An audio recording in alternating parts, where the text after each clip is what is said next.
Hello भाई लोग, तो कैसे हो आप सब। उम्मीद है आप सब लोग मज़े में होंगे। मैं भी मज़े में हूँ। तो आज हम करने वाले हैं जीएफजी का प्रॉब्लम ऑफ द डे। ठीक है। तो बेसिक सी बात है कि इस क्वेश्चन में करना क्या है। सबसे पहले हम ये समझते हैं, हमें एक स्ट्रिंग दी हुई है। मान लो ए बी सी नाम की एक स्ट्रिंग दी हुई है। ठीक है। अब इसके रिस्पेक्ट में हमें एक नई स्ट्रिंग जनरेट करके रिटर्न करनी है। उस स्ट्रिंग को जनरेट कैसे करना है, जो हमें स्ट्रिंग दी हुई है उसे हमें रीड करते जाना है। ठीक है। और रीड कैसे करना है ये बात समझो। जैसे कि एक एक करके मैं रीड करूँगा। सबसे पहले ए, फिर ए, फिर बी, फिर सी। ठीक है, ऐसे रीड करना है। और नई स्ट्रिंग जनरेट कैसे हो रही है, किसी भी करंट कैरेक्टर के रिस्पेक्ट में उससे पहले जितने कैरेक्टर आ चुके हैं हम उनको कंसिडर कर रहे हैं नई स्ट्रिंग जनरेट करने के लिए। जैसे कि यहाँ पे अभी तक इसे इंक्लूड करके पीछे स्ट्रिंग क्या आ चुकी है, सिर्फ ए आ चुकी है। इसमें यूनिक कैरेक्टर्स कौन सा है, मतलब कौन सा इसमें यूनिक करेक्टर, सिर्फ ए ही है, तो इसके रिस्पेक्ट में हम ए जनरेट कर देंगे। अब जो दूसरा वाला हमारा करेक्टर है ये भी ए है, तो हमारी अभी तक की स्ट्रिंग हो चुकी है ए। इसमें यूनिक करेक्टर कौन सा है, इसमें कोई भी यूनिक करेक्टर नहीं है, तो इसकी जगह पे हम हैश लिख देंगे। ठीक है। फिर आएगी बात बी की। अब बी आया। अब इस पूरी स्ट्रिंग में जितनी रीड कर चुके हैं अभी तक उसमें यूनिक कितना है, तो उसमें यूनिक हमारा है बी। ठीक है। तो यहाँ पे बी हो गया, ऐसे ही लास्ट में सी हो जाएगा। तो ये नई स्ट्रिंग बननी है ए स्टार बी सी। ठीक है। हाँ, एक चीज़ रुको, एक यहाँ पे ट्विस्ट है। ये एक्चुअल में सी नहीं होगा। इस क्वेश्चन में एक चीज़ और दी हुई है कि अगर जो दोनों का काउंट सेम है, जिस टाइम पे मैं, ये हल्की सी मिस्टेक हो गई, जिस टाइम पे मैं मतलब जिस टाइम पे सी रीड कर रहा हूँ उस टाइम पे मेरे पास यूनिक अकरेंस वाले कौन से हैं। यहाँ पे देखो, बी एक बार आया है, सी एक बार आया है, तो इन दोनों में से मैं कौन सा लूँ। इन दोनों में से लेने के लिए इसमें इन्होंने कंडीशन दे रखी है कि जो पहले अपीयर हुआ है। अब बी और सी में पहले कौन सा अपीयर हुआ है, हमारा अपीयर हुआ है बी, तो इस केस में हम यहाँ पे बी लेंगे। तो ए हैश बी बी, ये हमारी स्ट्रिंग बननी ही नहीं। देखो यही आंसर आ रहा है। फिर ये जेड जेड है, इसमें कोई बात नहीं है, इसी की समझ लो ए था, इसकी जगह जेड जेड कर दिए हैं। तो जैसे यहाँ पे ए स्टार जनरेट हो रहा था वैसे ही यहाँ पे जेड स्टार जनरेट हो रहा है। स्टार नहीं, सॉरी, हैश। अब बेसिक सी बात है यार, इसको करेंगे कैसे। इसमें आपने एक चीज़ तो नोट करी होगी कि जो सबसे इम्पॉर्टेंट चीज़ है वो है कि काउंट वन होना चाहिए। ओनली वंस अकरेंस का मतलब है काउंट वन होना चाहिए। और यहाँ तक एक इंपॉर्टेंट चीज़, दूसरी इंपॉर्टेंट चीज़ है, हमें ऑर्डर मेंटेन रखना है। जो पहले आई है वो हमें पता चलना चाहिए। जब एक साथ मतलब मान लो ए बी सी डी हैं, इन सब चारों की अकरेंस वन हो गई है, तो इन चारों में से सबसे पहले किसकी अकरेंस वन हुई थी, समझ रहे हो ना। वो सीक्वेंस भी हमें मेंटेन करके रखना पड़ेगा। अब इस चीज़ को कैसे करेंगे, एक सेकंड। इससे पहले एक बार कॉम्प्लेक्सिटी देख लेते हैं। देखो, तुम्हें स्पेस ओ ऑफ 26 यूज़ कर सकते हो, 26, और जो टाइम है 26 इंटू एन यूज़ कर सकते हो। अब यार इस चीज़ को थोड़ा टाइम से ही क्वेश्चन को समझने की कोशिश करो कि टाइम से हम कैसे कर लेंगे। देखो, ओ ऑफ एन क्या होता है। ओ ऑफ एन मतलब हम जो गिवन स्ट्रिंग है उसकी हर स्ट्रिंग को एक बार आइटरेट कर रहे हैं, मतलब उस स्ट्रिंग को आइटरेट कर रहे हैं। और 26 इंटू एन का मतलब क्या है कि हम हर इंडेक्स पे एक 26 का लूप चला सकते हैं। बस यहीं पे सारा ट्विस्ट है। अब बेसिक साइज में क्या होगा, 26 साइज की एरे हम ले लेंगे। ठीक है। अब इसी स्ट्रिंग को मैं करता हूँ उसी मेथड से। अगर जो आप मेथड समझ जाओगे, कोड अपने आप लिख लोगे, कोड लिखना कोई बड़ी बात नहीं है। और कोड वैसे मैं कमेंट सेक्शन में दे दूंगा। और जो लोग भी यहाँ पे वीडियो देख रहे हो, पहली बार आए हो, चैनल को अभी कभी सब्सक्राइब करके वीडियो को लाइक करके अपने दोस्तों को भी शेयर कर दो यार। तो देखो, अब हम एक लेंगे एरे। यहाँ पे वेक्टर लिया, एरे कुछ भी ले लो, इसका साइज कितना होगा 26। अब 26 क्यों होगा, क्योंकि यार जो मैक्स टू मैक्स हमारे कैरेक्टर्स हैं लोअर केस हैं, तो 26 ही होंगे। एक second, smart drawing. A B C D. ठीक है, ये एरे है, बेसिक सी बात है। अब एरे में हम इंडेक्स के बेस पे चलते हैं, तो यहाँ पे एक्चुअल में कैरेक्टर स्टोर नहीं होंगे। यहाँ पे ये किसको रिप्रेजेंट कर रहा है वो बात समझो तुम। ये जो ए चीज़ है ये क्या है एक्चुअल में, जब ए माइनस, एक सेकेंड,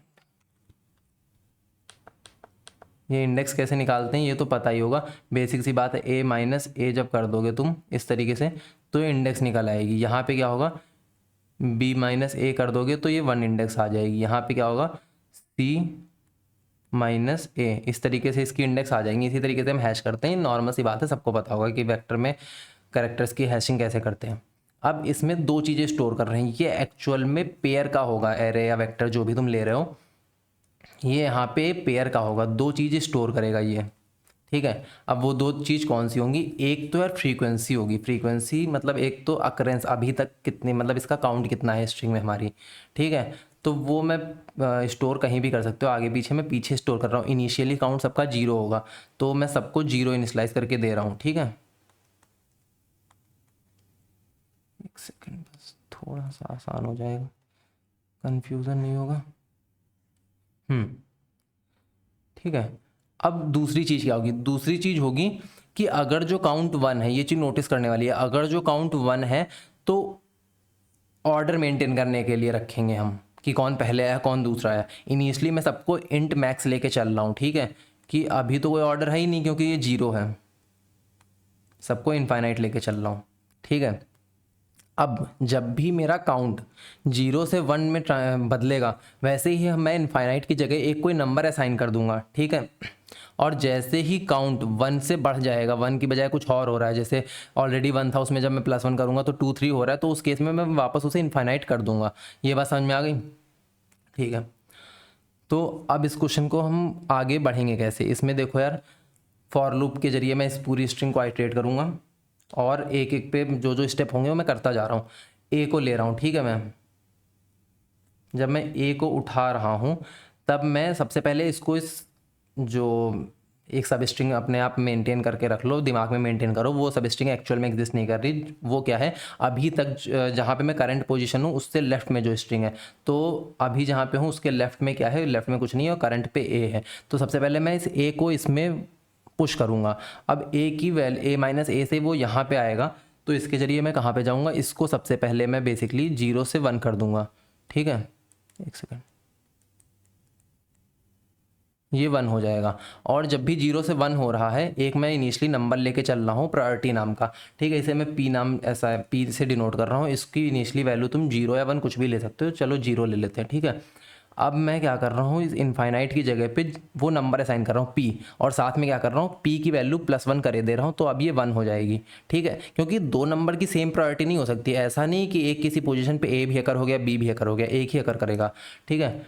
फिर अब ये तो हो गया पुश करने का। अब नई स्ट्रिंग जो मेरी है, आंसर नाम से मान लो स्ट्रिंग है, उसमें कौन सा आंसर करेक्टर पुश होगा, तो मैं इस पूरे 26 का जो करेक्टर का है इसमें सबको आइटरेट करूंगा। और आइटरेट की कंडीशन क्या होगी, काउंट 1 होना चाहिए, ठीक है, और काउंट 1 होना चाहिए, और फिर ये जो आगे इनका सीक्वेंस है इसमें जो मिनिमम होगा, ठीक है। तो ये सिंपल सी बात है कि काउंट 1 है और इसमें से सबसे मिनिमम वाले करेक्टर को मैं स्टोर यहाँ निकाल लूँगा। तो यहाँ पे क्या है, ए आ गया, फिर दोबारा ए है। अब मैं ए को दोबारा पुश करूँगा, तो दोबारा पुश करने में सीन क्या हो रहा है, दोबारा जब मैं पुश कर रहा हूँ तो ये 2 हो गया, और जब जैसे ही 1 से बढ़ रहा है वैसे ये 0 वाला कुछ नहीं बचा, अब ये फिर से इनफाइनाइट हो गया। अब जब मैं ए के लिए आइट्रेट करूँगा एक तरीके, मतलब सबसे लोएस्ट इसमें ढूंढने की कोशिश करूँगा, तो कुछ मिलेगा ही नहीं, सबके सब इनफाइनाइट है। तो यहाँ पे क्या हो जाएगा, हैश हो जाएगा, ये क्वेश्चन में कंडीशन दी हुई है।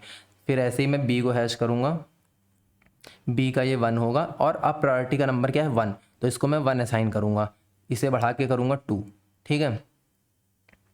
अब इसके लिए जब मैं फाइंड करूँगा तो सिर्फ बी ही होगा, तो यहाँ पे बी भर दूंगा। फिर आएगा सी को मैं बढ़ा के 1 करूँगा, और इसका इनफाइनाइट वाला जो नंबर है ये यहाँ पे, एक सेकंड, ये यहाँ पे बढ़ा के हो जाएगा 2, और प्रायोरिटी वाला नंबर हो जाएगा 3। अब जब मैं इसमें पूरे में आइट्रेट करूँगा तो अब समझ में आएगा, यहाँ पे सी की जगह पे मैंने सी नहीं लिया था, बी लिया था। वो क्यों लिया था कि जब इसमें मैं आइट्रेट कर रहा हूँ तो 1 और 2 में 1 स्मॉल है, इसलिए यहाँ पे बी ही आएगा। अब इसका आंसर देख लो, एक सेकंड, ए स्टार बी बी, ठीक है, यही इसका आंसर है। सिंपल सी अप्रोच है, कोड कमेंट सेक्शन में दे दूंगा। जो लोग भी यार चैनल पे पहली बार आए हो, वीडियो को अभी लाइक करके चैनल को सब्सक्राइब कर दो। मिलते हैं अगली वीडियो में।